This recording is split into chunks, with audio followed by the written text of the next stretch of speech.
Welcome back to the Infinite Lifetime Sutra. I'm your host Angelina. So today we shall continue with our Infinite Lifetime Sutra. So today we'll talk about a very interesting topic about Nibbana. Okay, why about Nibbana?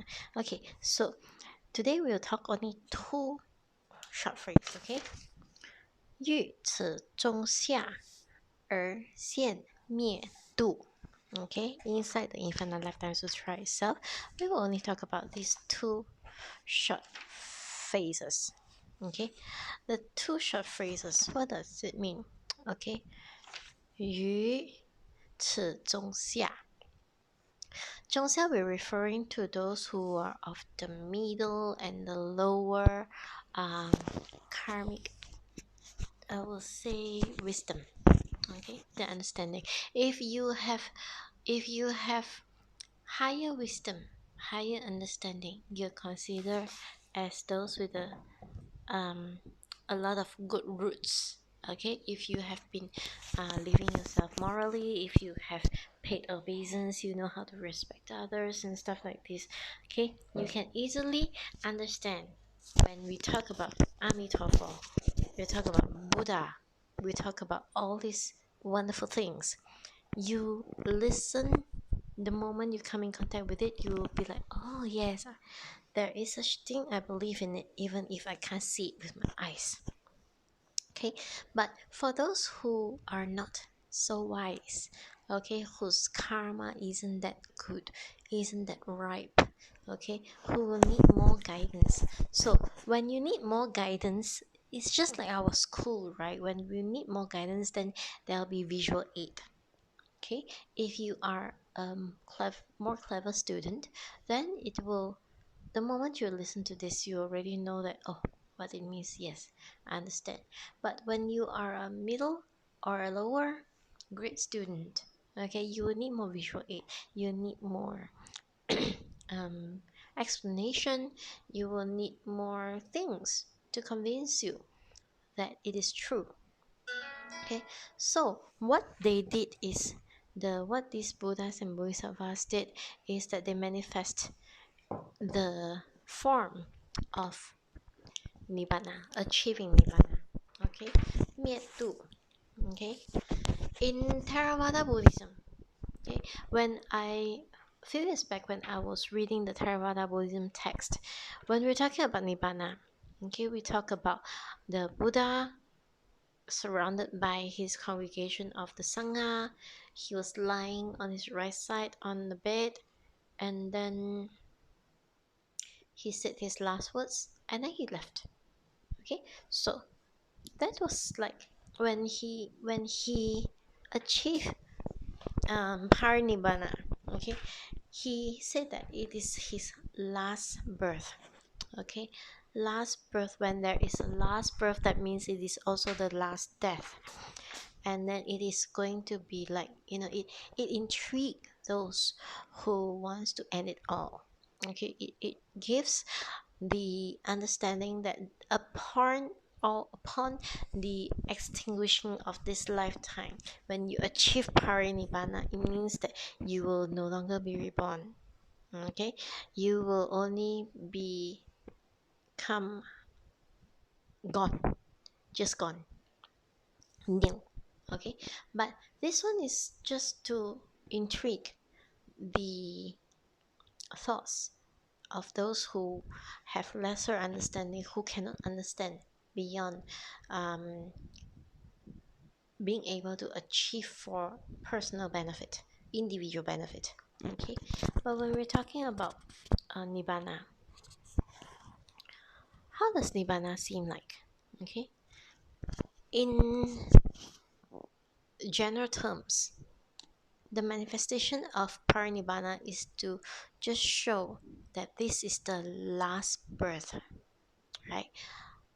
When we talk about birth, you just think back. There is birth, there is growing up, there is diseases, there is maturity, there is old age, and then there's death. Okay, this is the basis of the cycle of existence: birth, age, disease, and death. So, when we're talking about heavy karmic situations, there may be birth, you may not even have maturity, no age, but there will be disease and death. Or maybe it is just birth and then it's death. Okay, there are a lot of such instances, especially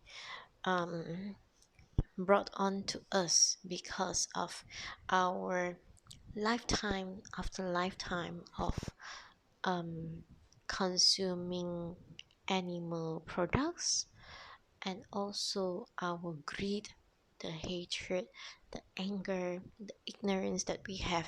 So nations fighting against each other, killing each other, it's like a chicken and egg situation.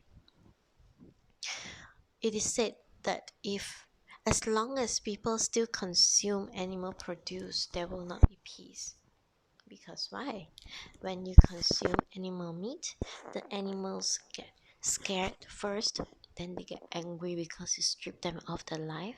They reincarnate with their good karma of the past, they reincarnate into humans, they get into a fight with you, and then you kill each other. Okay, there will be war. It is a prolonged cycle of karmic consequences. One effect becomes a cause, the cause becomes an effect, the effect becomes a cause. That is the law of karma, and that is how we keep going in circle, one circle after another circle, reincarnating from one existence to another.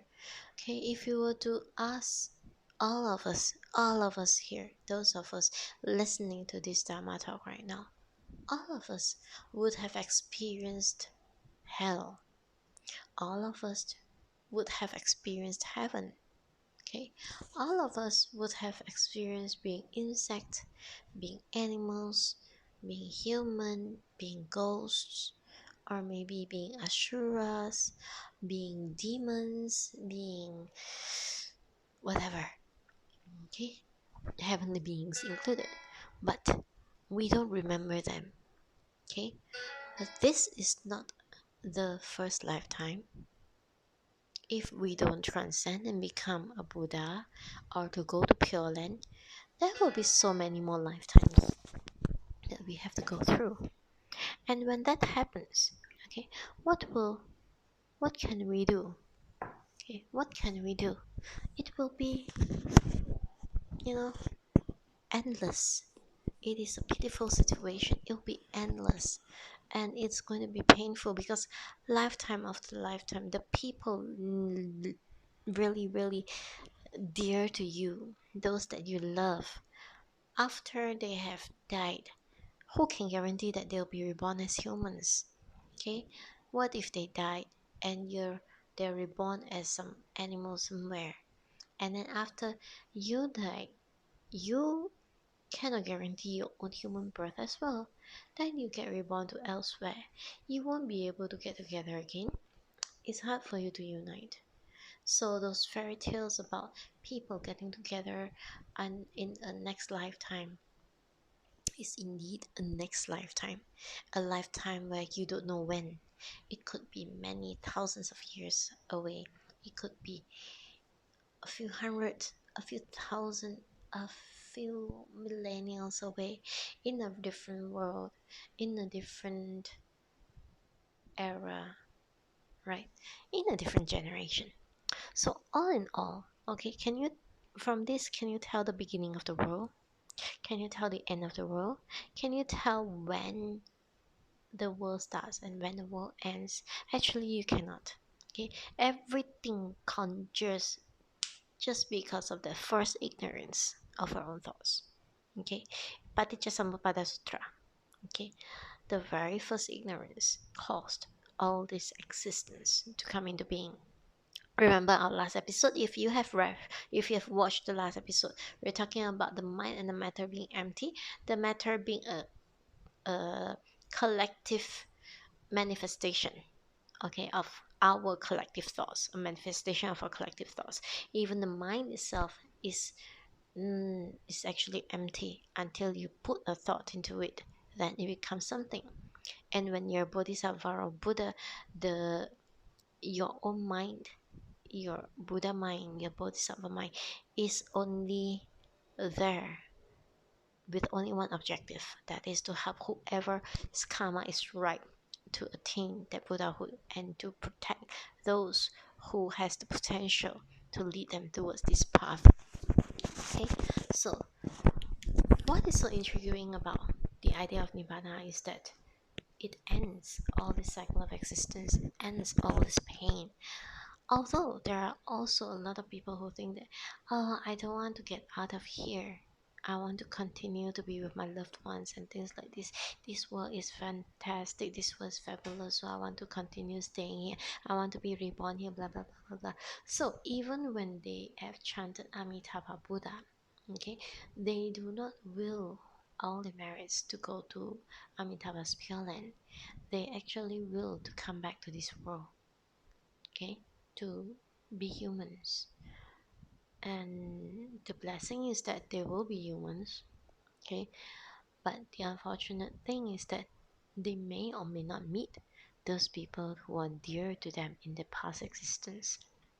Okay, the practitioners of Amitabha Buddha PLM practice has a lot of merits because we're talking about the potential of becoming a Buddha. When you practice Amitabha Buddha PLM practices, your intention is to become a Buddha, and the Buddha has the highest merits of all. And if let's say you don't use these merits to become a Buddha, even if you become a human, you are with abundance. Okay, blessed with the abundance of like the Buddha, the beauty, the grace. You will not be met with the unfortunate things in life. You'll be blessed by a lot of things, but you will still have the wisdom, hopefully. There are those who are unfortunate.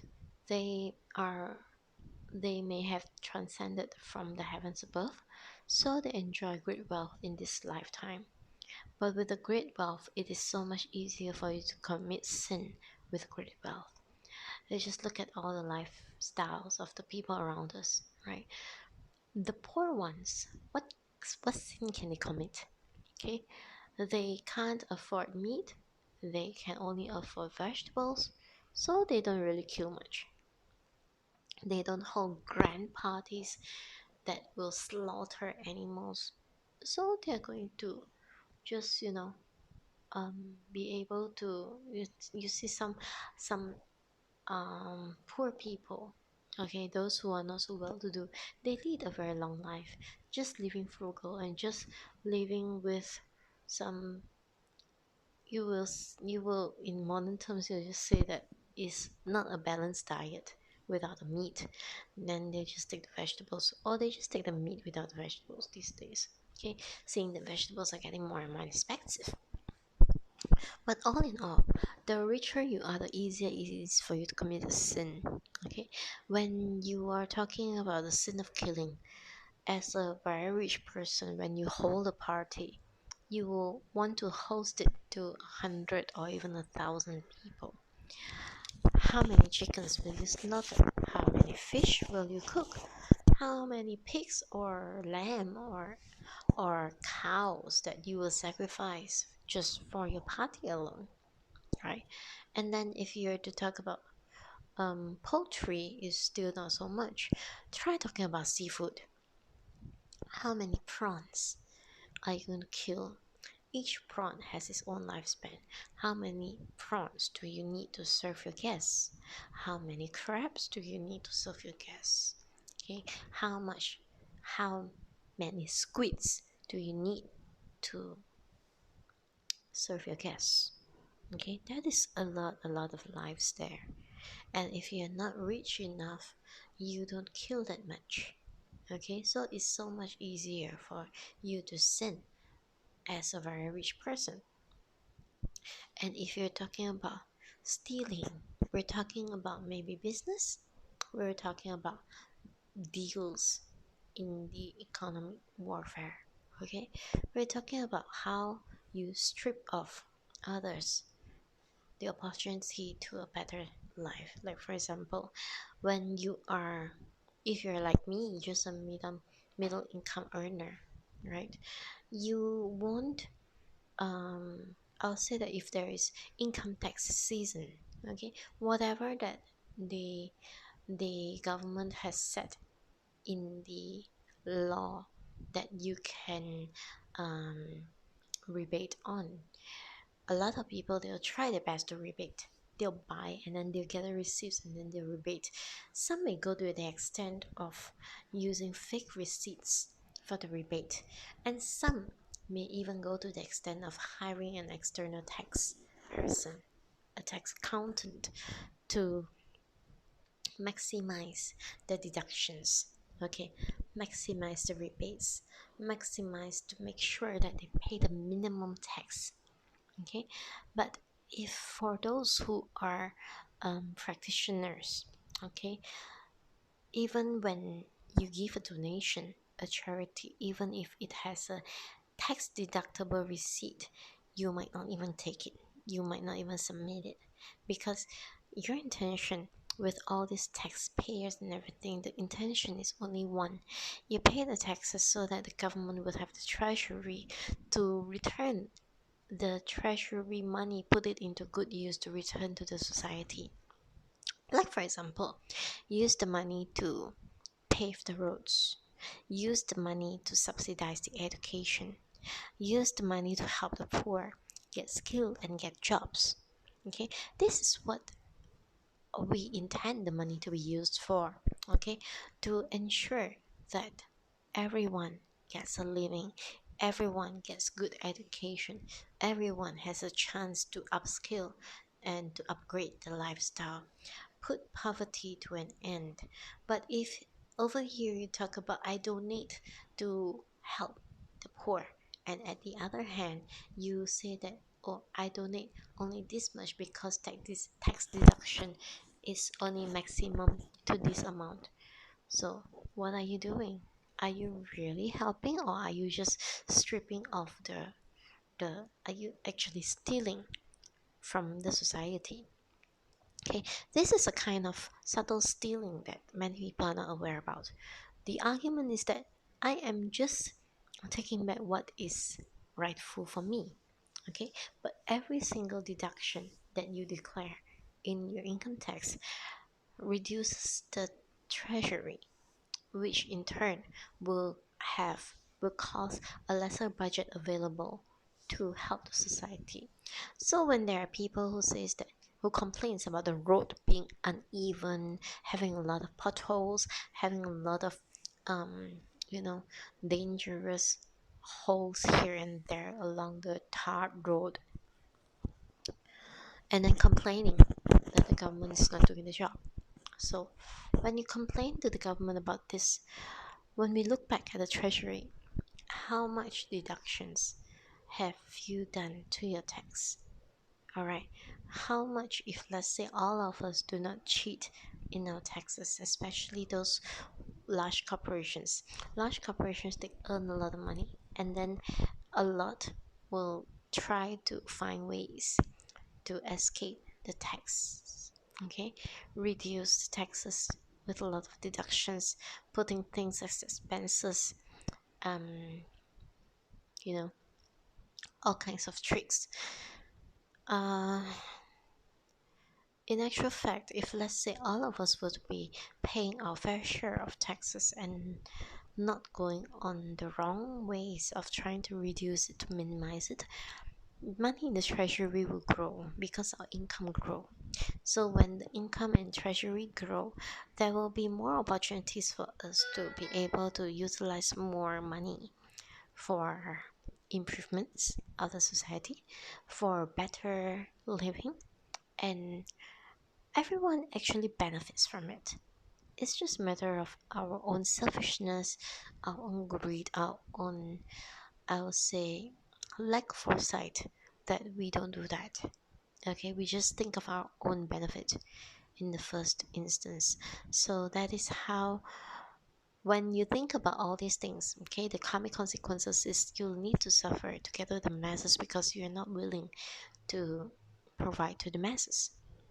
Okay, and then if you're really rich and you're able to do all kinds of things for tax levy and things like this, is in some ways it is actually stealing from the society. Okay, so the richer you are, the easier it is for you to run away from taxes because of this as well. And if you are in a particular situation where the rich get to control the financial rules and the laws and the tax regulations and everything, the result can be pretty devastating. You know, you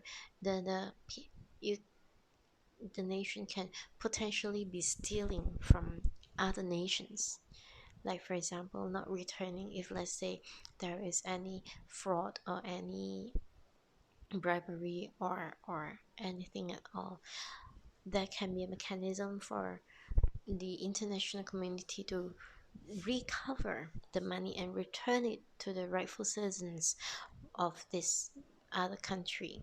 But if, let's say, this such function is being diminished or is being disregarded, then the money that this country confiscated is actually a form of robbery.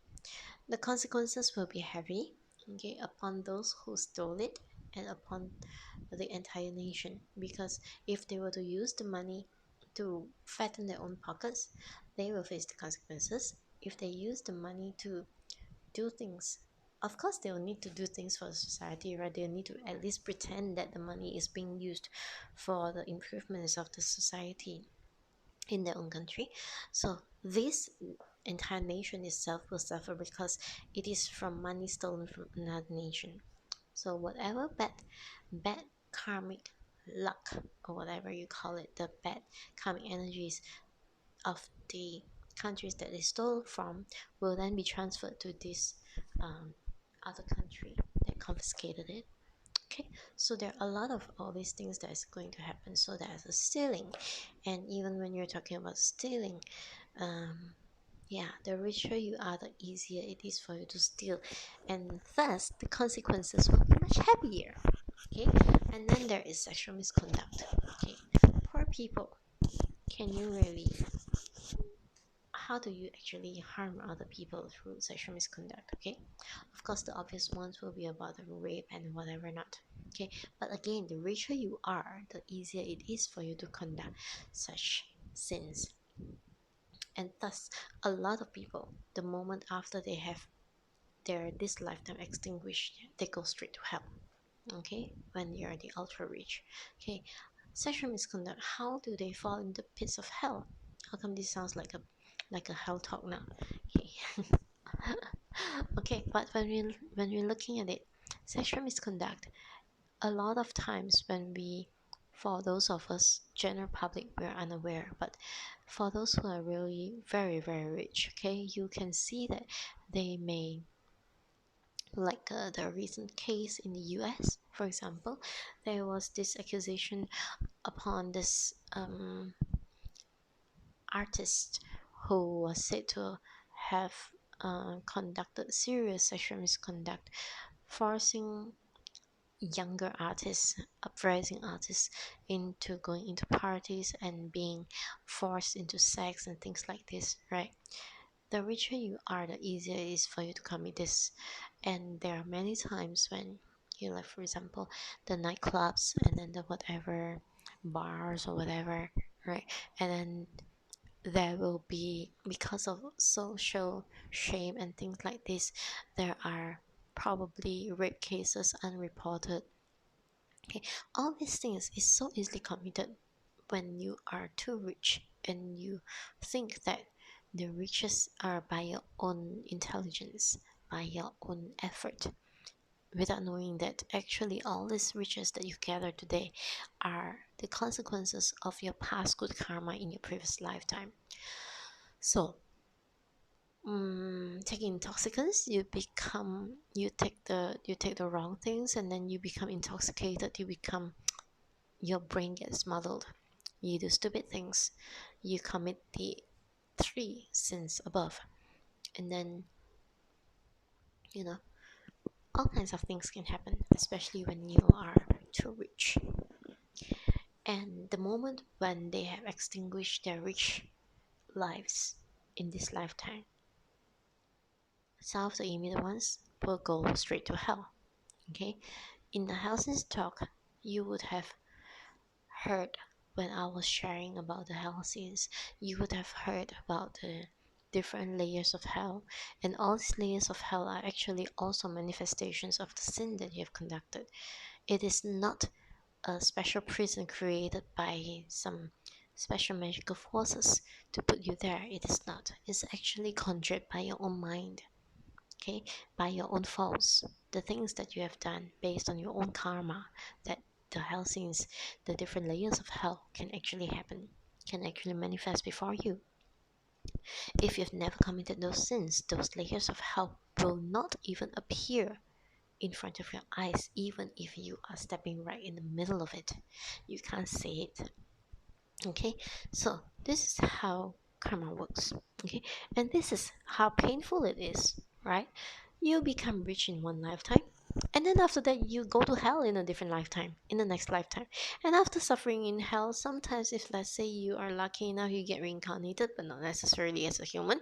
And even if you are being reincarnated as a human, not necessarily in a rich family anymore, you could have been reborn as a woman and being forced into prostitution and things like this, just like how you have forced other girls into prostitution in your past life. Or maybe you have been forced into such hard labor, just like how you have harassed other workers and forcing them to work those extra hard in the past lifetime. It can be all these things, right? So your life is not certain, death is certain. So, if you want to avoid things that are uncertain, definitely you will want to find a way out. And it's not by longevity. Nobody will be able to live that kind of long life, okay, without landing in death. Because death is certain, life is not certain. So, to be able to escape death, the only way is for you to go into Nibbana. And how do you enter Parinibbana? It is through becoming a Buddha. So this is how the entire explanation of the pain of this entire existence itself. Okay, the woes of this life, the suffering of this life. Why are you still not wanting to find that way out? Why do you want to still wander in the six cycles of existence? Why, to enjoy it? Well, you have never become a Buddha. If you have become a Buddha, you will know that the enjoyment is so much more. You don't need to, nowadays people work and they get tired, they get mentally tired, they get physically tired because of work, they get depressed, they get anxiety because of work, they have sleeplessness because of work. But if you become a Buddha, you still work when you manifest yourself in an existence of a human, but you don't get all this tiredness. So why not? Right? If you have to manifest yourself into this world, you will still need the money, and probably if you want to manifest it as an entire lifetime as a human, you'll have to go through school, you have to go through job, you have to go through so many things, okay, to prove how it is. And then a lot of times they'll go through manifesting as humans, going to school in a very poor family, and then after that ending up as a monk. Because monkhood means you don't need to go toil and fight with other people in the corporate world. And yet, because of your past karmic excellence, you will still be fed well, you will still have clothes, you still have shelter above your head, you can still lead your life just like everyone else. It's just that you probably won't be throwing huge parties, you probably won't be eating meal after meal of luxurious food items, okay, or maybe you won't have um, 8 or 9 wives waiting for you at home. You can't go down to nightclubs throwing money and throwing away your health, taking alcohol. You won't be burning your liver or whatever. You won't encounter all those situations where you'll be fed all kinds of super goodness until you get fats in your organ, visceral fats, kidney failures, okay, liver toxicity, or even lung congestion. You won't get all these things. You just lead a very simple life, healthy one, long one, and your lifestyle will be so simple. Okay, day, morning, wake up, do your stuff, and then night, go to sleep peacefully. Okay, this is the kind of lifetime that the kind of lifestyle that the Buddhas and the Bodhisattvas still manifest to show us when they're down here. Okay, or maybe they manifest themselves as super rich people and who will let go of all this lavish luxury lifestyle and still live a very good life, becoming an example to all of us. Okay, understanding that money is not everything. Okay, you will only need that much money to stay alive. You will only need that much space to stay alive. Okay, at any one time, you can watch from all my previous videos before this. At any one time at all, your physical body is only at one spot. So you can have huge bungalows, but you won't be able to utilize them all. Right? At any one time, you'll only need that one spot. Like for example, right now I'm on this chair, this spot that is like lesser than um 2 feet, because my chair is like 18 inches, 20 inches, so it's lesser than 2 feet. I don't need anything bigger because I'm only at one spot, right? So 31 minutes, we shall keep this really short. Okay, now you understand about the life and how sorrowful the cycle of existence is. So we're talking about Parinibbana. Okay, Parinibbana is an escape. Okay, it's not like you suicide and then that's it. Okay, when you suicide, there is still a lot of consequences you need to repay back for your suicide. You took away your own life, you still need to pay for that. But Parinibbana means that your everything else extinguish. Okay, the karma that ties you to this world is still here, so that you will be able to make good use of these karmic associations to help those who are still wandering around. Okay, I will say that it's wandering around because the moment you become a Buddha, you no longer wander. You have clarity in the exact objective that you would like to achieve. The clarity is such that you'll be able to see all the past lifetimes and their potentials of this person, whether the person's karma is right to become a Buddha. Okay, all these things you'll be able to see, not just your own, but all beings around you. Okay, like when we read some of the stories in the Buddha Sutras, there was once the Buddha was smiling at, I think, an ant or something, some insect. He was smiling. So after that he walked away. His disciple asked him, "Why were you smiling, Lord Buddha?" And he was saying that this one past lifetime he was a human, and then after that and something something something, and then he became an ant. And for so many lifetimes he became an ant that he forgotten that he can be something else. Okay, so all of us are the same. We have become so stuck in these 6 realms of existence, lifetime after lifetime, that we forgot who we were initially, what we exactly were right at the very start before our first ignorance. We forgot the Buddha that we all were before our first ignorance. Okay, so going back, Parinibbana is actually for us to return into that Changji Guang, the ultimate light, the Buddhahood that we once were, the Buddha we once were. Okay, so if there's any questions, you can just direct it into the chat, into the comments below the video. Okay, otherwise we're going to end the session early today. It's 34 minutes. Alright, so in the next session we'll continue with our sutra.